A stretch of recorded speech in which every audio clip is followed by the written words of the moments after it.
আসসালামু আলাইকুম। আজকে আপনাদের সাথে শেয়ার করছি সবার পছন্দের একটি ক্লাসিক ও জনপ্রিয় নাস্তা আলুর পুরি। আর সাথে থাকছে অসাধারণ স্বাদের আলুর স্টাফিংয়ের রেসিপি, যেটা জানা থাকলে সিঙাড়া বা যে কোনো ধরনের আলুর নাস্তা আপনি বাসায় বসে অনায়াসে বানিয়ে নিতে পারবেন। সকালের নাস্তা, দুপুরের খাবার কিংবা বিকালের চায়ের সাথেও এইটা একদম পারফেক্ট। খুব সহজে ও বাসায় থাকা কয়েকটা উপকরণেই তৈরি করে দেখাবো। তার জন্য প্রথমে একটা বোলে নিয়ে নেব 1 কাপ ময়দা, 1 টিস্পুন লবণ আর দিয়ে দেব 1 টেবিল চামচ রান্নার রেগুলার তেল। এইবার সব শুকনো উপকরণের মধ্যে তেলটাকে খুব ভালোভাবে ডলে ডলে মিশিয়ে নেব। তেলের সঙ্গে ময়দা ভালোভাবে মিশেছে কিনা সেইটা এইভাবে মুঠবন্দি করে চেক করে নেব। মুঠবন্দি করার পর ময়দা এরকম শেপ তৈরি হলে বুঝতে পারবো তেলের সঙ্গে ময়দা খুব ভালোভাবে মিশে গেছে। এরপর এর মধ্যে দিয়ে দেব পরিমাণ মতো পানি। পানিটা আপনারা প্রয়োজন বুঝে অল্প অল্প করে দিয়ে একটা সফট কিন্তু হাতে লেগে না থাকা ডো তৈরি করে নেবেন। আমার ডো তৈরি হয়ে গেছে। এইবার এটাকে আরও 5 থেকে 6 মিনিট ভালোভাবে মথে নিব। মথে নেওয়া হয়ে গেলে উপরে সামান্য তেল লাগিয়ে একটা ভেজা নিংড়ানো কাপড় দিয়ে ঢেকে 10 থেকে 15 মিনিট রেস্টে রেখে দেব।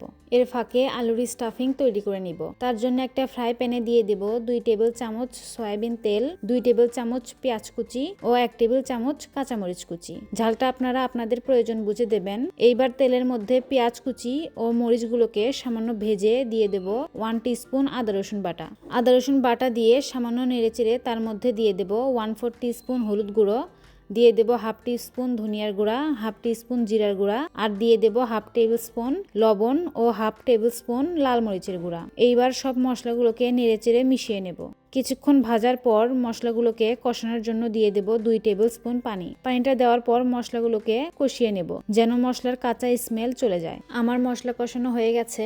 এখন এর মধ্যে দিয়ে দেব আগে থেকে কেটে রাখা 1 কাপ আলু, দিয়ে দেব 1 টেবিল চামচ মটরশুঁটি ও 1 টেবিল চামচ ভাজা বাদাম। এইবার সবকিছু মিশিয়ে নিয়ে চুলার ফ্লেম মিডিয়ামে রেখে আলুগুলোকে মশলার সঙ্গে কষিয়ে নেব 2 মিনিটের জন্য। আমার কষানো হয়ে গেছে।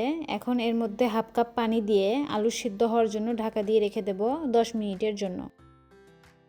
10 মিনিট পর আলু সম্পূর্ণ সিদ্ধ হয়ে গেছে আর পানিও সব শুকিয়ে গেছে। এবার এটাকে আবারও সামান্য নেড়েচেড়ে চুলার ফ্লেম অফ করে একটা সাইডে রেখে দেবো ঠান্ডা হওয়ার জন্য। আর এদিকে 15 মিনিট পর আমি কাপড়টা তুলে নিচ্ছি। দেখুন ডোটা কত সফট হয়ে গেছে। এবার ডোটাকে আরো 2 মিনিটের মতো মথে নিয়ে লেচি কেটে নেব। যে কয়টা পুরি বানাতে চাই সে কয় ভাগে লেচি কেটে নিয়ে একটা লেচি নিয়ে বেলতে চলে যাচ্ছি। তার জন্য লেচি গোল করে নিয়ে তার উপর সামান্য ময়দা ছিটিয়ে একটা ছোট রুটি বেলে নেব। বেলা হয়ে গেলে রুটির মাঝখানে 1 চামচ করে আলুর পুর দিয়ে রুটির চারপাশ একসাথে করে পেঁচিয়ে পেঁচিয়ে রুটির মুখ বন্ধ করে দিব। আর পেঁচার সময় ময়দার কিছুটা অংশ হাতের মধ্যে চলে আসে, এটাকে কেটে বাদ দিয়ে দেব। এবার এই লেচিটাকে আমি আবারও সাবধানে একটু বেলে নেব। বেশি চাপ দিয়ে বেলবো না, তাহলে ফেটে যেতে পারে। দেখুন আমার বেলা হয়ে গেছে। এইভাবে আমি সবগুলো পুরি বেলে নিয়েছি। এবার এগুলোকে আমি তেলে ভাজতে চলে যাচ্ছি। তার জন্য চুলায় একটা ফ্রাই প্যানে আমি পরিমাণ মতো তেল নিয়ে নিয়েছি। তেলগুলো গরম হয়ে গেলে তার মধ্যে পুরিগুলো একে একে ভাজতে দিয়ে দেব। চুলার ফ্লেম মিডিয়ামে রেখে পুরিগুলোকে উল্টিয়ে পাল্টিয়ে লালচে করে ভেজে নেব। দেখুন আমার ভাজা হয়ে গেছে। এইবার এই পুরিগুলোকে তেল ঝরিয়ে আমি একে একে তুলে নিচ্ছি। দেখুন কতটা সুন্দর হয়েছে। বাইরে খাস্তা, ভেতরে নরম আর আলুর মশলার অসাধারণ স্বাদে ভরপুর এই পুরি। আমি আপনাদের একটা পুরি ভেঙে দেখাচ্ছি। দেখুন কতটা লোভনীয় হয়েছে।